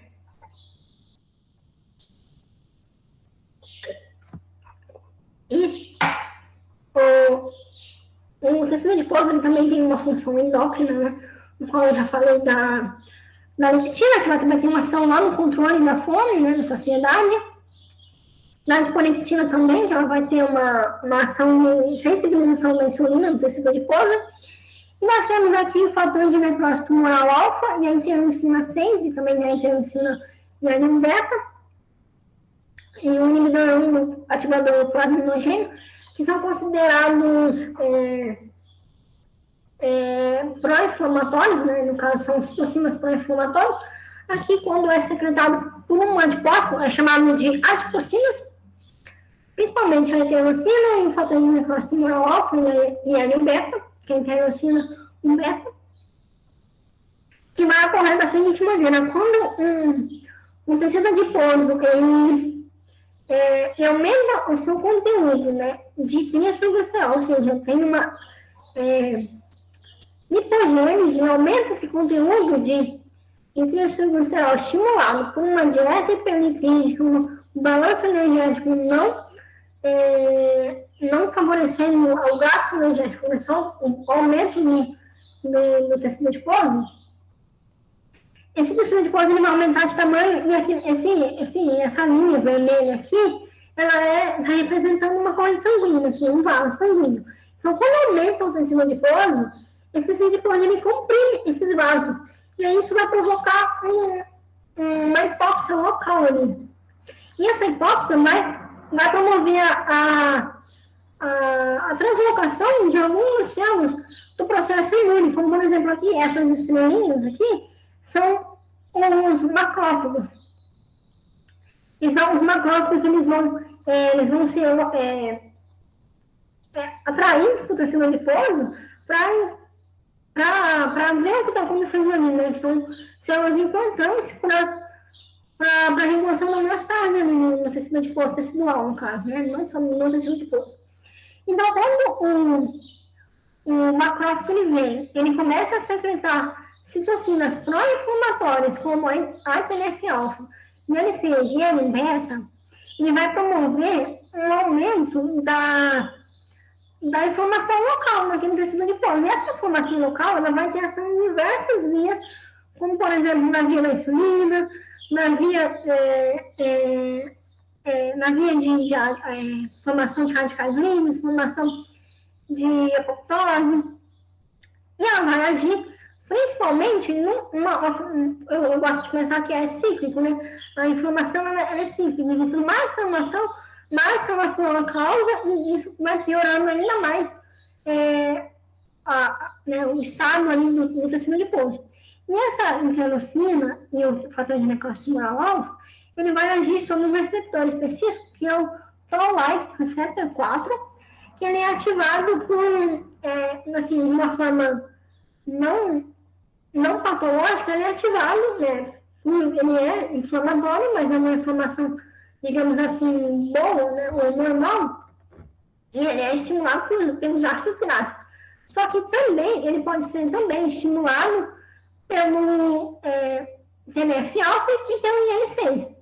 Ou seja, esses dois, eles vão se ligar a esse receptor no Toll-like, como também o receptor de IL-6 e o receptor de TNF-alfa, eles vão promover uma cascata de fosforilação e ativação de vias, como, por exemplo, aqui, eles vão promover a fosforilação do IKB-alfa. Esse IKB-alfa, ele está aqui, assim, basicamente segurando o TNF-alfa, que é um fator de transcrição gênica importante no metabolismo do processo inflamatório. E como essa IKB é fosforilado, ele é inativo, e o NF-κB, ele se transloca para o núcleo e junto com os seus coativadores, né, ele vai fazer a transcrição de genes pró-inflamatórios, como, por exemplo, o interferon gama, a IL-beta, TNF-alfa, IL-6. E isso é cíclico, né? Porque a IL-6, todos esses fatores, como secretados pelo tecido adiposo, ele vai agir em outros tecidos, como também no próprio adiposo, provocando um aumento novamente nessa via da inflamação. Então, a gente consegue perceber que quando essa via da inflamação é estimulada, ela não para até você começar a reduzir o conteúdo de triacilglicerol no seu tecido adiposo, no qual ele reduz o tamanho e toda essa questão que volta, digamos assim, ao normal. Mas isso não é, sim, muito rápido, né? E também, quando a gente treina, a gente tem a secreção também da IL-6, só que assim, de uma forma anti-inflamatória. Então, não é só você reduzir a conteúdo de triacilglicerol no tecido adiposo, reduzir o tamanho do adiposo. É você ter uma ação anti-inflamatória, porque a ação anti-inflamatória vai conseguir inibir essa via inflamatória. Como, por exemplo, quando a gente faz um exercício, começa a se alimentar e tem uma melhora da homeostase energética, além de você inibir essa via da pró-inflamatória, você ativa vias anti-inflamatórias, como a da IL-6, secretada pela contração muscular, e também da IL-10, da interleucina 10, que também é secretada e é uma interleucina anti-inflamatória. Então, para a gente entender um pouquinho mais como que funciona a ação da IL-6 de uma forma assim, benéfica durante o exercício. Eu trouxe esse artigo aqui, tô acabando já, tá, gente? Que é no qual eles analisaram.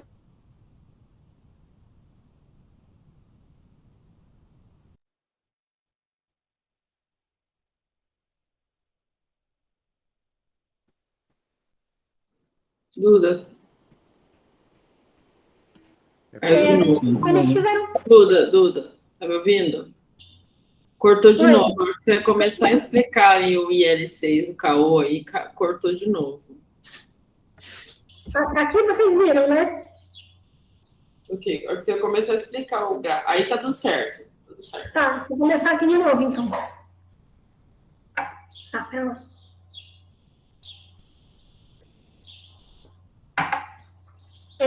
Então, aqui eu trouxe esse artigo para finalizar, para vocês entenderem um pouquinho como que funciona a ação da IL-6 em relação à inflamação. E aqui nós vamos ver sobre a esteatose hepática e sobre a adiposidade no tecido adiposo.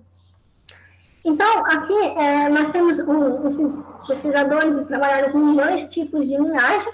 Uma linhagem selvagem, que é um animal que não tem nenhuma modificação genética, e uma linhagem KO, a IL-6, que é uma nocaute, ou seja, ele não tem a IL-6, e esse animal era 100% nocaute. Então, aqui eles utilizaram duas dietas também, uma dieta normal, padrão, e uma dieta hiperlipídica, no qual as concentrações eram de 20% de carboidrato, 60% de gordura e 20% de proteína. Configurando uma dieta hiperlipídica pelas concentrações de gordura. E aqui no grupo dieta hiperlipídica, nós tínhamos um grupo que era só dieta hiperlipídica, que era sedentário, e um grupo que era em dieta hiperlipídica e exercício. E a gente conseguiu perceber que aqui eles fizeram eles mediram, né, a IL-6 sanguínea para saber de fato se os animais tinham essa IL-6, né, uma comprovação de que eles eram nocaute. Aqui a gente consegue perceber que os grupos têm IL-6 normal, os grupos selvagens, e os grupos KO, eles têm concentrações negativas de IL-6, ou seja, eles não têm nada. E aqui no peso corporal também já esperado, no qual a dieta hiperlipídica aumentou nas duas linhagens ao peso corporal dos animais, e que o exercício físico conseguiu reduzir nas duas linhagens. Entretanto, a gente já consegue perceber aqui que um grupo que era nocaute, a IL-6, ele tem uma leve, digamos assim, ele reduziu, mas ele não conseguiu reduzir tanto quanto o exercício no grupo selvagem. E aqui eles fizeram, aqui é uma histologia do tecido adiposo. Isso aqui é o tecido adiposo visceral, tá? Eles fizeram a histologia, né? Que é uma hematoxina e eosina, e eles analisaram a quantidade de gordura, da massa de gordura no tecido adiposo, no adipócito. Não, eles conseguiram comprovar que a dieta hiperlipídica no grupo selvagem aumentou muito em relação ao controle, né? Então a gente consegue, é visível que o controle de gordura aumentou em relação ao controle, e que o exercício foi eficiente em reduzir essa gordura, esse conteúdo de gordura no tecido adiposo. Porque no grupo nocaute, a IL-6, apesar de ter um aumento da gordura, a dieta em si aumentou em relação ao controle, mas não foi tão igual o selvagem, e o treinamento não teve ação nenhuma de reduzir. Praticamente o treinamento foi anulado aqui quando o nocaute é IL-6. Dizendo que essa IL-6 aqui está sendo como benéfico, né? Digamos assim, a IL-6 secretada pelo músculo, mas não é, tá? E aqui eles fizeram duas técnicas. Eles fizeram a imunistoquímica da PGC-alfa, que é importante, né? Já foi vista para o metabolismo lipídico e também para a biogênese mitocondrial, né? Então, eles conseguiram e eles fizeram também, eles fizeram a imunistoquímica e fizeram o STMOD, no qual eles conseguiram ver que A dieta periférica reduziu o conteúdo da PGC-1-alfa no tecido adiposo. Isso é muito ruim, porque mostra que não ocorreu a lipogênese e não ocorreu a oxidação desses lipídios no tecido adiposo, né? Não teve oxidação lipídica, e o exercício físico ele foi capaz de aumentar um pouquinho, mas aumentar ainda assim foi um aumento significativo em relação à dieta. Então, visto que o exercício consegue aumentar a oxidação lipídica no tecido adiposo visceral, reduzindo os estoques, né? Correlacionado com a redução dos estoques. E aqui no grupo knockout, a gente conseguiu perceber que, apesar de ter uma redução, né, a dieta conseguiu reduzir a PGC-alfa, o treinamento novamente não teve ação sobre essa proteína. Então, o exercício, mais uma vez, foi inibido aqui, não teve ação nenhuma no exercício no grupo knockout L6. E aqui também eles fizeram outras análises aqui, como por exemplo na área do adipócito, onde a gente consegue ver que o exercício físico consegue reduzir a área do adipócito no grupo selvagem, mas no grupo knockout não tem ação nenhuma. Entretanto, aqui, né, de uma forma benéfica, tanto no grupo knockout quanto no grupo selvagem, houve um aumento da relação de microRNA, RNA mensageiro, daquela enzima importante para a quebra do triacilglicerol. Então, visto que o exercício físico é importante, sim, aumentando os níveis, digamos assim, de RNA, mas não chega na proteína em si, na enzima em si, já funcional, digamos assim, não tem essa enzima. A mesma coisa aqui na lipase hormônio sensível também, que tem aumento de RNA, mas não tem a ação dela, digamos assim, funcional. Lá no anticorpo também não tem ação dela. Aqui. E aqui eles fizeram, né, para comprovar, o SMOT, né, dessas mesmas enzimas, e comprovando que no grupo knockout, mesmo tendo aumento no RNA dessas proteínas, ela não chegou a virar uma proteína, porque não tinha maquinaria específica para a formação disso. Então, o treinamento no grupo selvagem conseguiu aumentar esses níveis dessas proteínas, né, a expressão dessas proteínas, sendo benéfica na quebra e oxidação de lipídios, já no grupo knockout não teve. Né? Visto que a ação, então, da IL-6 no metabolismo também dessas enzimas, da síntese dessas enzimas. E aqui, muito legal, no fígado, que a gente consegue ver que a dieta periférica nas duas linhagens aumentou o conteúdo hepático de gordura, né? Visto que o conteúdo hepático não é só essas bolinhas maiores aqui, é também esses acúmulos aqui menores de gordura. Então, isso aqui já é configurado em tecido, digamos assim, uma esteatose hepática. E o treinamento físico no grupo selvagem, ele conseguiu reverter praticamente quase que tudo, quase que está um fígado saudável aqui. E já no IL-6 não teve, porque não teve ação naquelas linhas que eu mostrei de lipogênese, de lipólise, lá no fígado, não teve ação, né? Então, vendo que a IL-6, mesmo ela sendo inflamatória,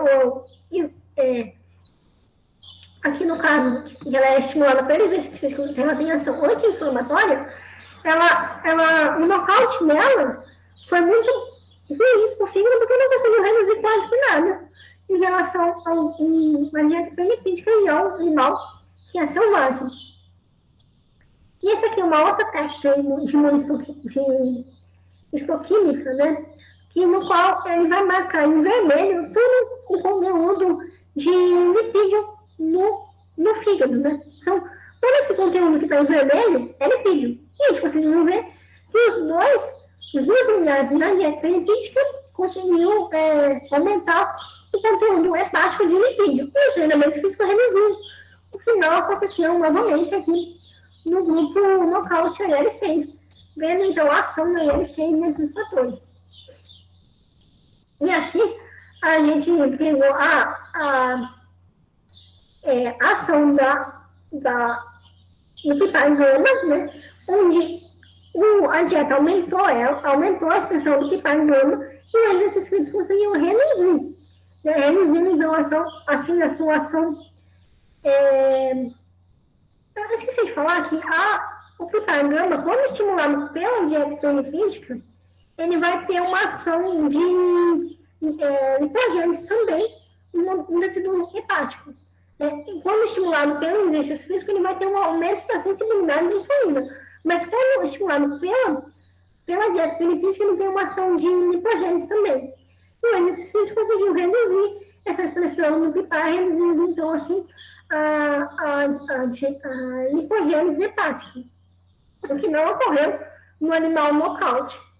E também a gente conseguiu ver aqui uma daquelas enzimas que eu falei que era de nível marcadores de dano hepático, também no exercício físico em ambas as linhagens conseguiu reduzir em relação à dieta, né? A dieta aumentou bastante e o treinamento conseguiu reduzir, mesmo aqui no nocaute, né? Teve uma redução um pouquinho menor em relação ao selvagem, mas ainda teve. E também no nível de criação visceral também teve redução, mas o animal selvagem teve uma redução muito mais acentuada, mostrando então a ação da IL-6 no metabolismo também,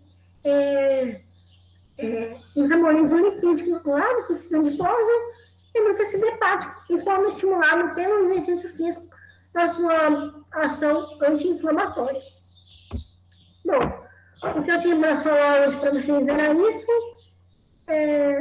Eu estou disposta a responder se tiver algumas dúvidas. Obrigada.